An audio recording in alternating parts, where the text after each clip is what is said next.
মুস্তাফিজুর রহমানকে ছেড়ে দিয়ে এবার তিন দিক দিয়ে ক্ষতির মুখে পড়েছে কলকাতা নাইট রাইডার্স।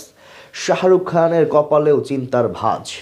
টুর্নামেন্টে মাঠে নামার আগে এক মুস্তাফিজ ইস্যু রাতের ঘুম বন্ধ করে দিয়েছে তাদের। সেই তিন নতুন সমস্যা সমাধান করতে না পারলে বিরাট লোকসান হবে ফ্র্যাঞ্চাইজিটির। মুস্তাফিজকে ছেড়ে দিয়ে তবে কোন তিন সমস্যায় পড়েছে সেটাই জানবো রিপোর্টে। গোটা ক্রিকেট বিশ্বে এখন আলোচনা হচ্ছে মুস্তাফিজুর রহমানের আইপিএল থেকে বাদ পড়া নিয়ে। প্রথমবারের মতো এমন কাণ্ড দেখল সবাই। টুর্নামেন্টে দল পাওয়ার পরও বোর্ডের হস্তক্ষেপে বাদ পড়তে হয়েছে স্কোয়াড থেকে। এতে অবশ্য মুস্তাফিজুর রহমানের বড় কোনো ক্ষতি না হলেও উল্টো হিতে বিপরীত হয়ে কঠিন সমস্যায় পড়েছে শাহরুখের কলকাতা নাইট রাইডার্স। এমন তিনটি লোকসানের মুখে পড়েছে তারা, যেখান থেকে বের হয়ে আসা অসম্ভব। গেল 16 ডিসেম্বর সংযুক্ত আরব আমিরাতের এক অভিজাত হোটেলে অনুষ্ঠিত হয় 2026 আইপিএলের মিনি অকশন। সেখানে একমাত্র বাংলাদেশি হিসেবে দল পান কাটার মাস্টার মুস্তাফিজুর রহমান।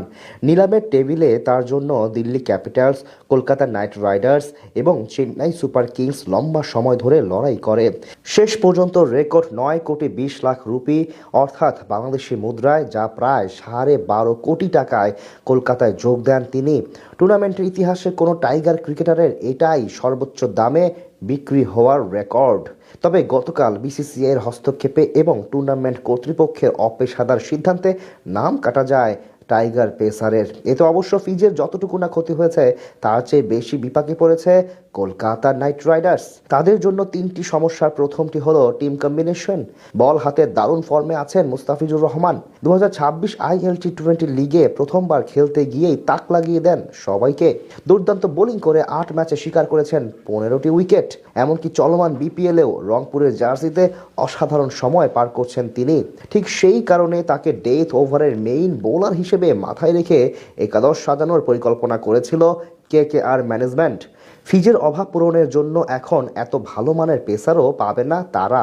এমনকি বাম হাতি বোলার সংকটে টুর্নামেন্টে ভালো করার সম্ভাবনা অনেকাংশেই কমে গেছে ফ্র্যাঞ্চাইজিটির জন্য। দ্বিতীয় সমস্যাটি হলো বিশাল ফ্যানবেজ হারানো। একমাত্র বাংলাদেশি হিসেবে এবার আইপিএলে কলকাতার হয়ে খেলতে যেতেন মুস্তাফিজ, তাই স্বাভাবিকভাবে 18 কোটি ক্রিকেট প্রেমীর সবাই তাদের সমর্থন করত। পাশাপাশি বাংলাদেশি এবং পশ্চিমবঙ্গের মিলিয়ে বিশাল একটি ফ্যান বেজ পেত তারা। এদিক থেকে বড় লোকসানের মুখে পড়তে হবে ফ্র্যাঞ্চাইজিটিকে। 3 নম্বর সমস্যাটি হলো ব্যাকআপ পেসার জোগাড় করা। বর্তমানে বিশ্বের সেরা বামহাতি পেসার মুস্তাফিজুর রহমান। মাত্র 2 দিন আগে বিশ্বের একমাত্র লেফট হ্যান্ডিং পেসার হিসেবে 400 উইকেটের মাইল ফলক স্পর্শ করেন তিনি।